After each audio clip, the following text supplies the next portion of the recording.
We are at the second relocated gifting area, and kind of as I expected here, the peanut butter is gone and the container that had the 2 apples in it is open right here. There really aren't any kind of tracks here that I can understand. Okay, here's the plastic box. It's got 2 holes right there that might be teeth marks, and then a big crack down the side. So okay, so here's the peanut butter jar that was left right up there on the hill. We found it down here. There's a hole in the bottom that, once again, one side of it has that almost melted type look to it right here, but it's been split open there. And let's see, looks like a couple of teeth marks right there, maybe really close together, but they look very similar to each other, so I think it's safe to say they're teeth marks. Anyway, the lid has no marks on it, no scratches, no teeth marks, no nothing. Okay, so I've got a new jar of peanut butter here, numbered and dated on both the lid and the bottom of the jar, with the spoon. Both balls are still here. I put 2 more apples in the plastic box, and we're going to leave it like this and go check out the other stumps.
Okay, so I've got something pretty exciting to tell you about. A little experience Gabby and I had out here last Friday night. During the day we'd been out here and we'd been hearing distant voices and some whistles, different noises, and we had been listening to that throughout the afternoon. We had completely circled around the area, crisscrossed at a few spots, and we never did see anybody else out here anywhere. So that night, about midnight, that was Gabby. You okay? You alright? Okay. So anyway, about midnight, Gabby and I came up the trail, and we got to just about this spot here, just before we crossed the water. And from right up in that direction, probably 100 yards or so away, it sounded like 2 thumps, 2 beats on something plastic. I was thinking maybe my missing plastic container is gone, because it had that hollow, like tapping on a plastic jug kind of sound. It did it twice, just a thump thump, and it stopped. We continued on up the trail to right about in here, and we stopped here, turned off the headlamp, and we just stood here and listened for a while.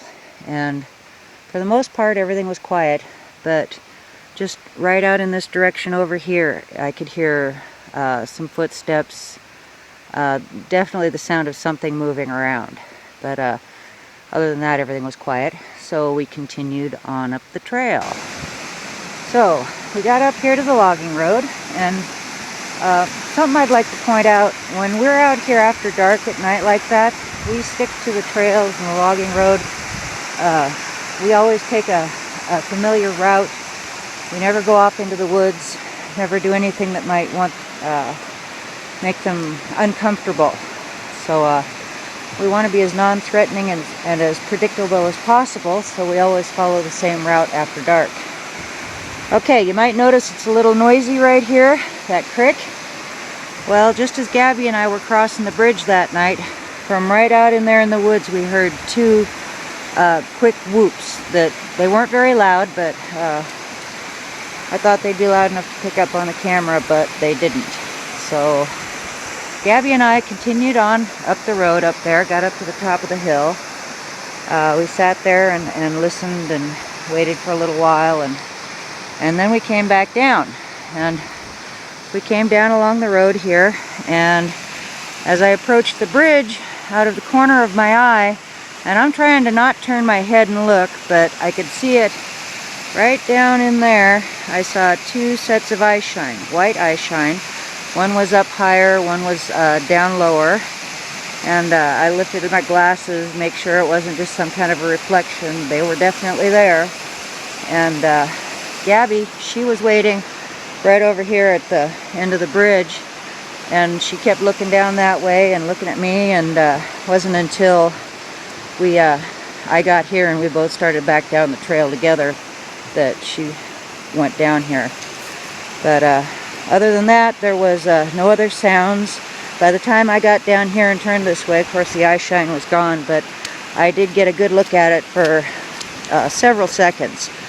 At least as good a look at it as you can get while you're trying to look out of the corner of your eye. Well, this is interesting here. We're up at the first gifting spot relocation area. First thing I see when I get here is the container on this tall stump is completely intact the way we left it. And the rocks are the same, the ball is the same, but the peanut butter is gone. The container with squirrel food is over there, it's open. I'll take a look at that in a minute. The pear that was way up there is down here on the ground, partly eaten.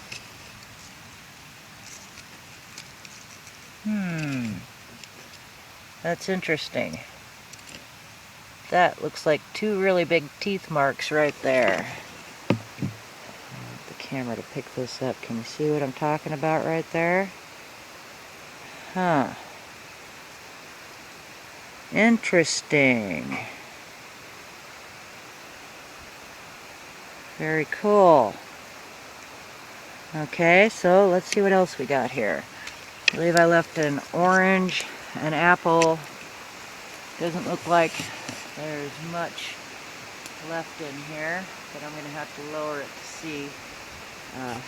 It's high enough that I can't even get the stick up there to look inside of it.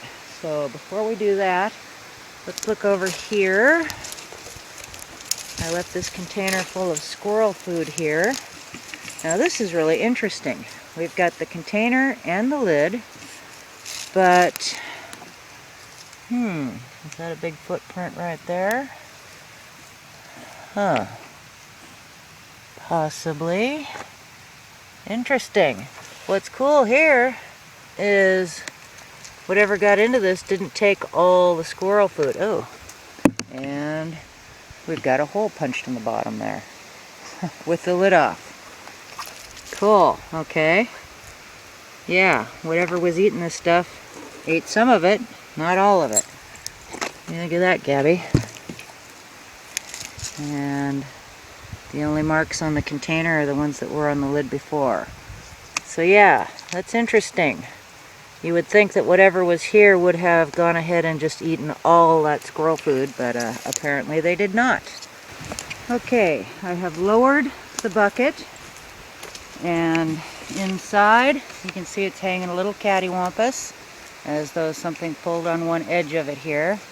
Inside we have the orange, the cinnamon sticks, and a little bit of the remains of the dog cookies.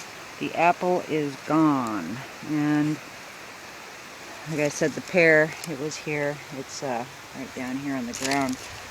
And I'm really surprised at some of these marks in this pear. They sure do look like the work of large, flat teeth. I find that very interesting, especially considering what happened out here the other night. Okay, we're gonna look for that peanut butter jar. Okay, so we're gonna change things up here just a little bit. I've got a brand new jar of peanut butter that has been marked, numbered, and dated on both the top and the bottom. The spoon, the ball, the orange that was still there, and 2 new pepperoni sticks. I'm putting these in the basket, and we're gonna hang this and see how that works. Okay, got the bucket back up there. It is a good 10 feet off the ground, about 3 feet down from kind of a spindly little vine maple there. And we've looked around for the peanut butter. We cannot find the jar anywhere, but it's starting to rain on us. We're gonna go back, recharge, make some more room in the camera, and we're coming back out. Okay, so we're back out here in the woods. We've only been gone maybe an hour, and I decided I wanted to collect this pear and measure those teeth marks. Okay, now when we picked it up earlier, it was still really fresh. It's only been about an hour, and you can see how brown this is already turning. It's turning to mush. So there's still enough of the detail that I can make out where the teeth marks are to measure them. But this tells me that whatever was eaten on it did it not very long before we were here. Not long at all. So yeah, I'm going to measure these, and then I'm going to bag it up and take it with me.